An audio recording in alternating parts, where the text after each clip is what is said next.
Welcome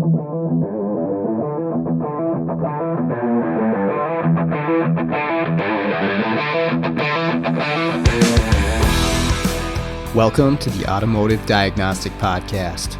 We're going to explore ways to sharpen our diagnostic skills, find learning resources, and hear from experts in the automotive field. This show is brought to you by Auto Rescue Tools and Isaac Rodell. If you've been looking for a programming laptop, but you're not sure which one to buy or how to set it up, especially if you want to program multiple brands. You know, you've got some domestic vehicles, you've got European vehicles. Can the same software go on the same laptop? What size hard drive do I need? All those questions. Isaac's your guy. He can custom set up programming laptops that are ready to tackle any make or model. I got one of these laptops myself, and I can say that it is outstanding, and it really streamlines the process by having everything you need in one device. So if you're looking for something like that, I highly recommend checking out autorescuetools.com. You'll also find scan tools, diagnostic equipment, key cutting equipment, and much more. Check out the link in the show notes. I highly recommend it. Hey, what's going on, automotive world? Welcome to another episode of the Automotive Diagnostic Podcast. My name is Sean Tipping, and I will be your host once again for this week's episode. Thank you so much for joining me. It's just me this week. I'm going to go through something that can be helpful when diagnosing a disabled no-start vehicle, and you're wondering if the immobilizer is what's keeping this engine from starting or the vehicle from actually continuing to run, because sometimes they'll start and stall. And so we run into this a ton out in the field, right? We get called out to no starts that shops are looking at. Again, could be a no crank, could be a stall situation, but it's a no start. And either the shop, the technician that's originally working on it, or us, we're wondering, is this car immobilized or not? Is the immobilizer that's built into this vehicle actually active, and is that what's preventing the vehicle from starting? Or is there something else going on, and do we not fully understand how the immobilizer system works on this vehicle? Or are we just unfamiliar with what we need to look at to determine whether it's being immobilized or not? Now, in some cases, this is very simple and very straightforward, and you can say for sure, yeah, this is immobilized, and you're moving your diagnostic in that direction at that point to figure out, you know, what's constructed the immobilizer system on this vehicle. What does the immobilizer system on this vehicle consist of? What components are involved, and what does it need to start, right? That's a path of diagnostics. Or am I going after something completely different, like, you know, air fuel spark or some other electrical system on the vehicle? Now, again, sometimes this is very straightforward, other times not so much. And, you know, we've been burnt on things before. One of the best examples of this was this was a Chevy Captiva that the shop had us come out and program an engine control module for this thing.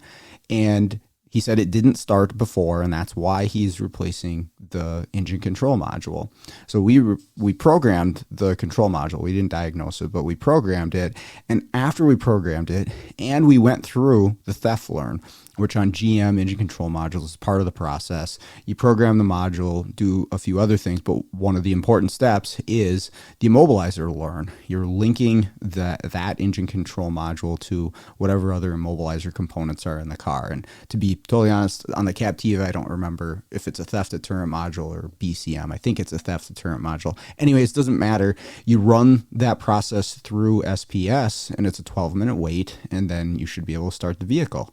Well, it didn't start after that, and it had an anti-theft code that would not clear out of the engine control module. I think it was a P0513, but it was just saying, you know, that it is in an immobilized state, and it wouldn't crank. And I spent, I don't know, a couple hours on this thing trying to figure out, well, why is this immobilizer learn not taking, right? Is there a problem with SPS? Is there a problem with the key? I was thinking, well, maybe it's linked directly to the key. And sometimes you'll have vehicles where the key gets locked and you have to get a new key. Or maybe the original problem with this car was that there was an immobilizer issue. And I wasted a ton of time. Well, what I needed to do was really dig in and talk to the customer about, okay, what exactly was going on? Did you have this immobilizer code before? What was the scenario as to why you were replacing this engine control module? They replaced the engine control module for a no crank. However, there was no immobilizer code. So we look into this more, actually go into like a diagnostic of why is this not cranking?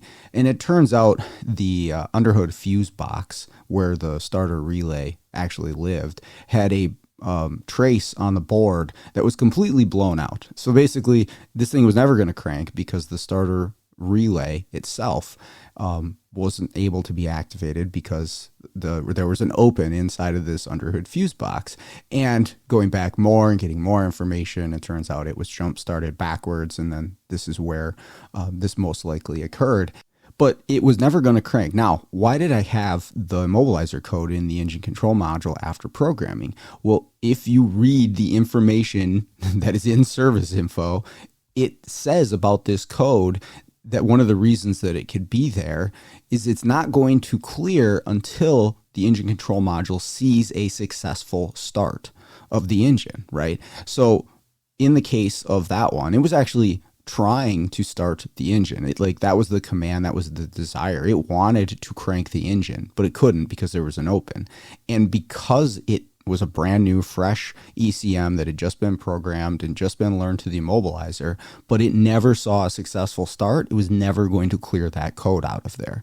And so for me, that misled me, that took me down the wrong path. So I think that one's a pretty good example, and there are others. There was one recently that got me thinking about this as far as episode content, but quite often we get calls into shops where the call is, hey, the vehicle is immobilized, and we're not sure how to go about diagnosing that. We don't have the tooling or the experience to figure out what's going on with the immobilizer, or, once we get to whatever it is regarding the immobilizer, we may not have the tools in order to correct it, right? If you have to relearn some sort of immobilizer related module or keys or whatever. So a lot of times we'll get calls in, and sometimes this is immobilizer related stuff. Sometimes it's just communication, right? If there's a communication break between two modules that need to communicate for the immobilizer system to function, like let's say an instrument cluster and an engine control module in a Ford, if you break the communication, you will have an immobilizer light flashing on the cluster because it needs to see that data from the ECM. And if it sees no data, that's, in the logic of that cluster, it's the same as being immobilized. Now you have a different problem that you have to go find, but we've gotten plenty of calls on those too. Hey, I have a flashing security indicator on this Ford, and maybe they haven't gone too far into actually scanning the vehicle and seeing who they can and can't talk to, but you'll get that as well. And then it's, again, a matter of determining, is the immobilizer system really the problem? I mean, technically, yeah, I guess that vehicle is kind of immobilized, but again, the communication break between two modules is the real problem, and you have to be able to identify that. So anyways, my focus today isn't so much on communication problems or the other things that we can have, but how can we determine quickly if the vehicle is actually immobilized, or is there something else going on? So the one vehicle very recently, it was just this last week, that got me thinking about this was a 2020 Kia Sedona, and the shop called us in as a used car lot, and they were just moving this vehicle around their lot. It was a push button start, and one day they went out, it wouldn't start, and there's a little orange or amber light, which is in the shape of a vehicle with a key in the middle, which is the immobilizer light or the security indicator for this vehicle. So you hop in, and they had two keys for it. They tried both of them. You push the push button start, put your foot on the brake, and that light comes on when you first key it up.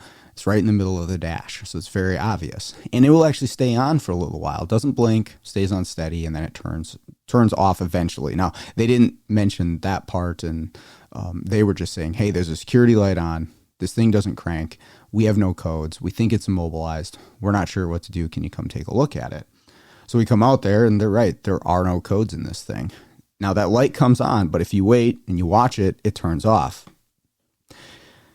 If you go into the control modules related to the immobilizer, you can find that this thing was actually trying to start. It was trying to move the starter. You can look at the data PIDs in there that say starter command and they say on. As soon as you press the brake pedal and press the ignition button, then it actually is trying to activate the starter relay. And so right there, that's a big clue to me that like, hey, this thing probably isn't immobilized. They don't understand the function of the light, and they're just perceiving it as an immobilizer issue. And it turns out it was just a starter that was making no noise. But we went to the starter relay. Okay, I'm getting power and ground on the control side. I jump the load side. I get nothing. I do get current draw, but there's no click. There's no nothing. Okay, check the stuff at the starter. Needs the starter. Pretty straightforward and simple. But how do I get there quickly to determine that that's the case? Okay. Number one, you need to understand the light function for the vehicle. What is that immobilizer light supposed to do? And unfortunately, there's a gazillion different makes and models and brands and variations of this. Manufacturers, at least for a certain year range, will generally have the same function for their immobilizer light. And a lot of them are going to come on for a period of time when you first key it up and then shut off. Now, that's not the case for every single vehicle out there. I think Toyotas are a really good example of that, where as soon as the key is in, I think even key off in most instances, that immobilizer light is off.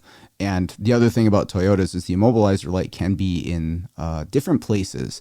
It's, I would say, not often, if ever, right on the dash. It's usually off to the side, maybe the center of the dash, maybe up on the dash. So you got to take a look around for the immobilizer light on some of the Toyotas. But as soon as you put a master key in the ignition, that light should actually shut off even before you key this thing up. And I think if it's a slave key, there's a little different light procedure. But if you have a key that is not matched to the vehicle, that light is either going to be on or blinking.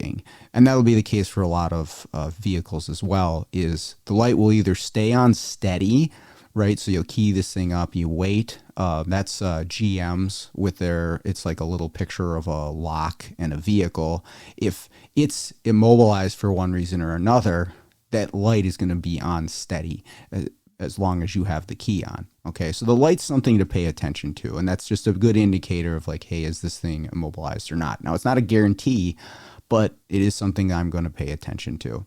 The next thing big for me is codes. I want to scan the vehicle, and most likely, this isn't the case 100% across the board, but most likely you're going to have some sort of code indicating that the vehicle is immobilized.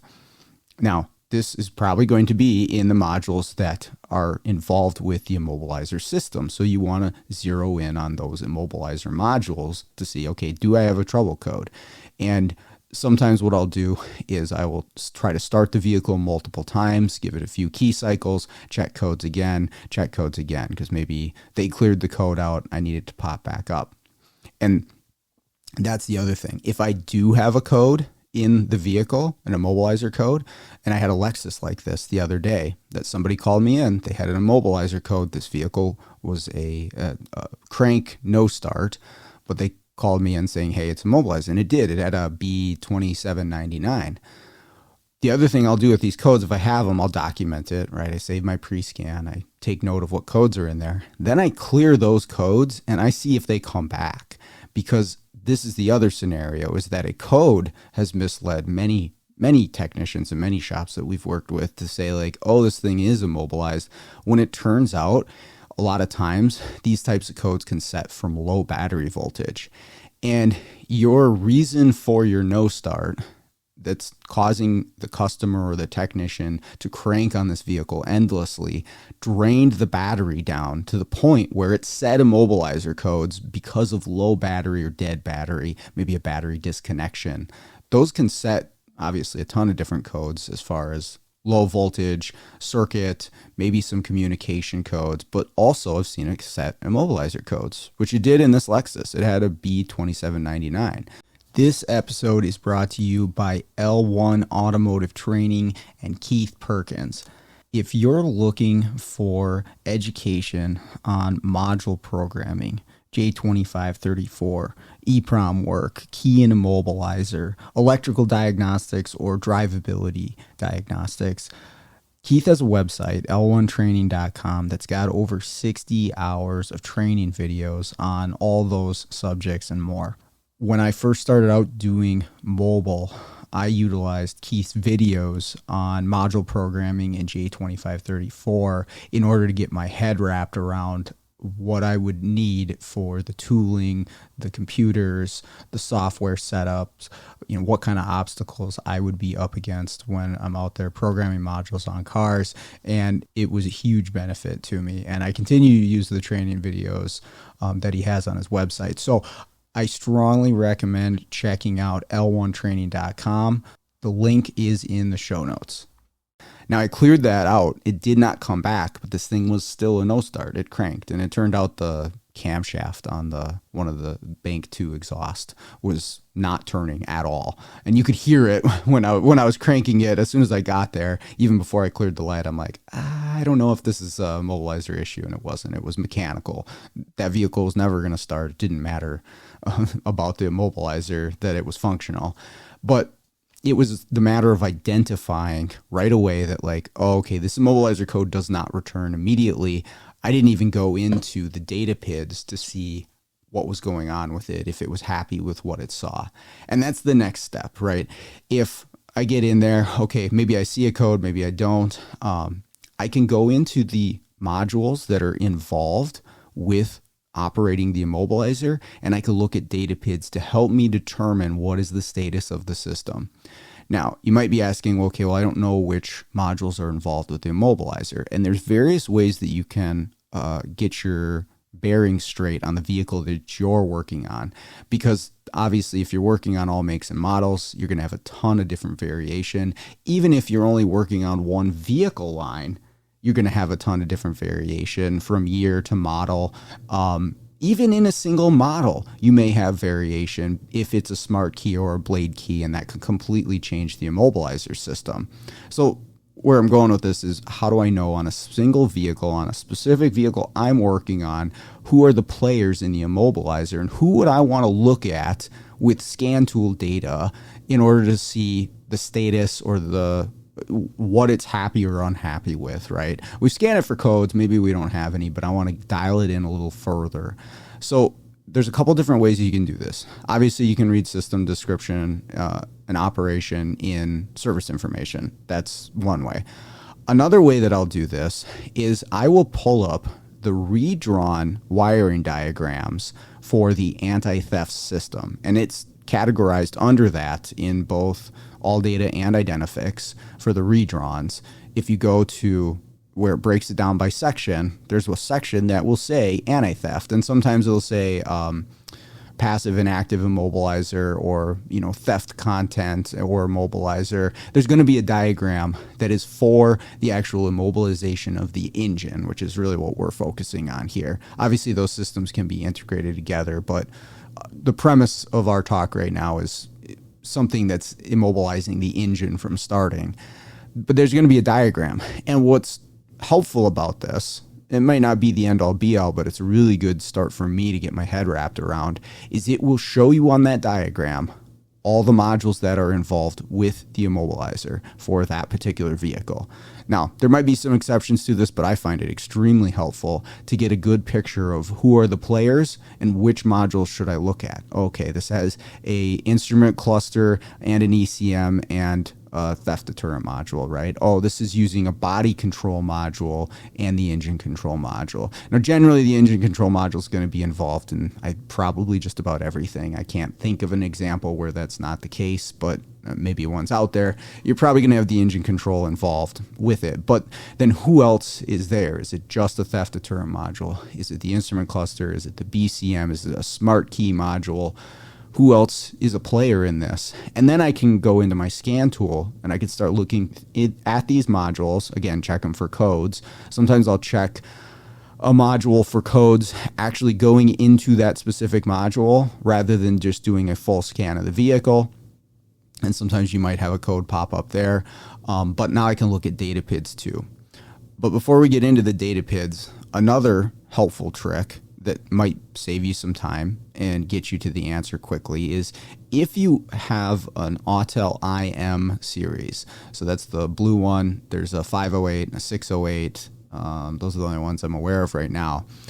And you go through the Immobilizer function on the home screen, right? You have diagnostics and programmer, key dump, but you have an Immobilizer function, and it will ID the vehicle and it will go in. And one of the options you have once you're in on the Immobilizer side, you've identified the vehicle, you'll have a tab or a button that says Immo System Scan or Immobilizer System Scan.